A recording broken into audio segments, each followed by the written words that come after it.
Oh, where do I even start with this game? Because when I tell you there's a lot to unpack, there is a lot to unpack. I went into this game thinking it was like every other gacha game, but the only difference is that it was open world.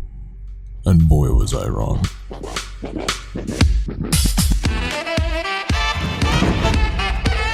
This is an age of gods and monsters.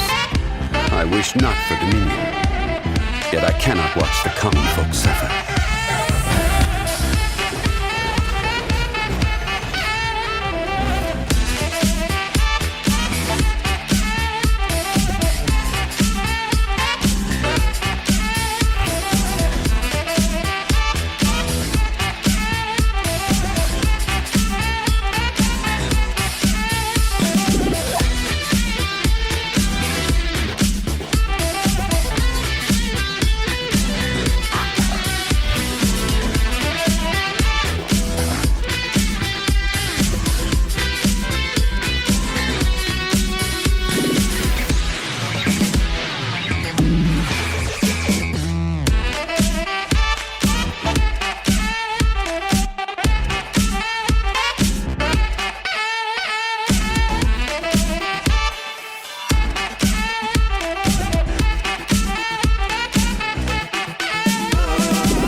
Cleanse the land and defend our safe harbor.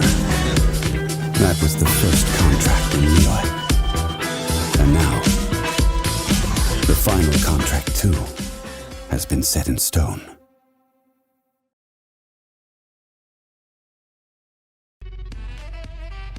I started playing the game maybe 2 months after it was released on PS4, and after booting up the game and finishing the tutorial, I saw him. Sitting right there on the test character event was my knight in shining armor, Zhongli.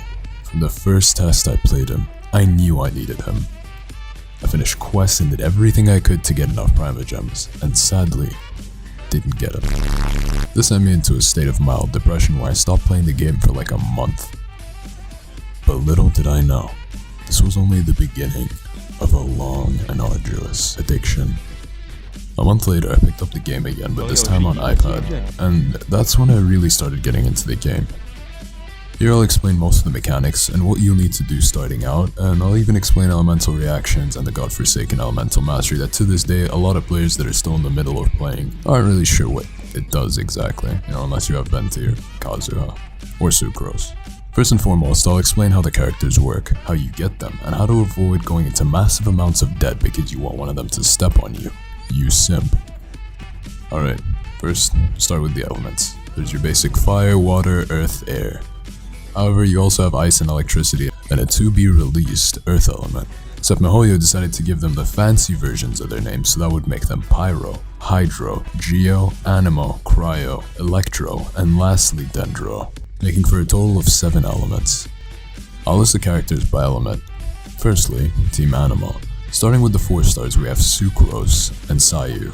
For the 5 stars, we have Kaidehara Kazuha, Zhao, Venti, and Jean. Second is Geo. For the 4 stars, we have Noel and Ningguang. For the 5 stars, we have Albedo and Zhongli.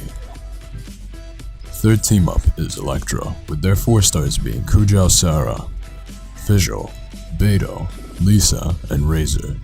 For the 5 stars, we have the Raiden Shogun Ball and Keqing. Fourth team, Hydro, consists of Barbara and Xingqiu as the 4 stars, and Mona, Tartaglia, and Sanguinamia Kokomi.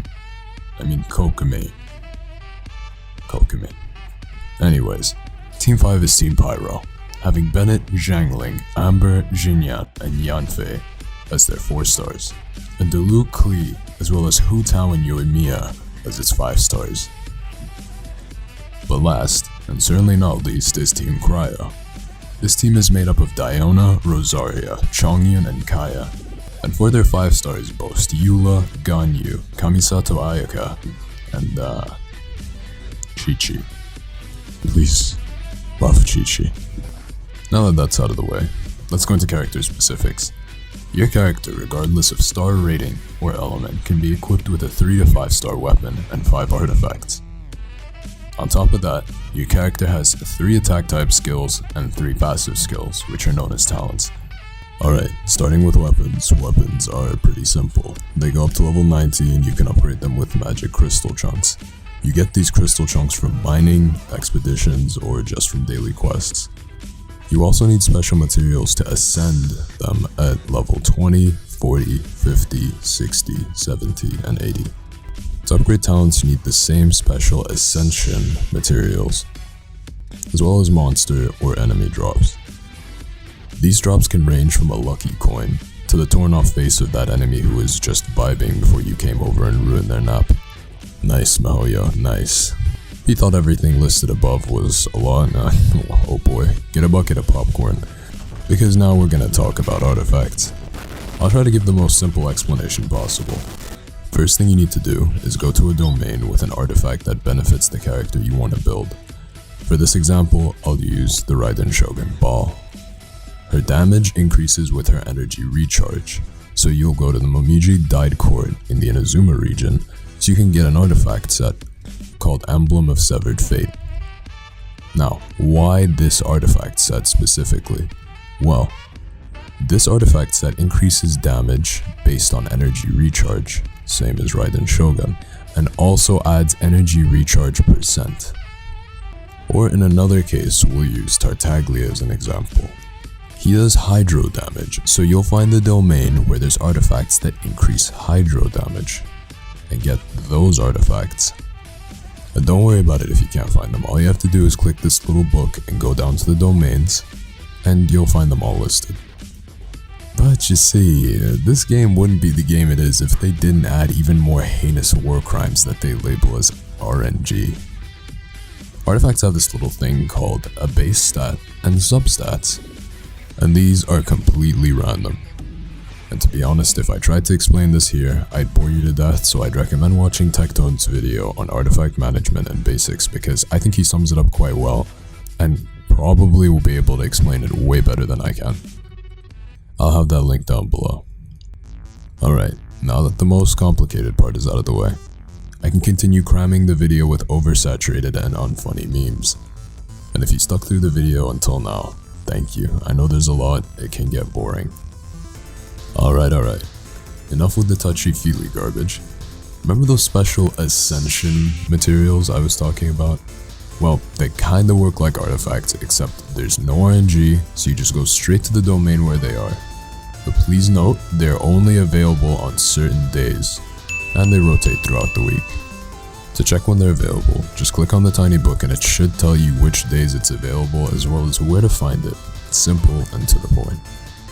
And lastly, just in case you were wondering, monster drops are dropped from normal enemies or bosses found throughout the map. If by any chance you're having any trouble finding these drops, again, that little book is your best friend. Once you open it up, go to the enemies tab. Here, you'll have a list of all the notable creatures as well as everything they drop. And if you want, you can just click navigate and make your way to where the enemy is marked. So it's really simple in that sense. Time consuming, but simple. I'd also like to add that it's essential for you to upgrade your weapons, artifacts, or talents going forward in the game. You can't just get a character and then say, hey, I got them, I'm not gonna do anything, I'm just gonna keep hitting 30 damage with them. That's not what you want to do. Over time, I feel the game gives you a good understanding of what you should be doing. It'll usually lead you pretty well in the direction that you need. Although there are a good amount of things that you are going to need a guide for, which is why YouTube is here.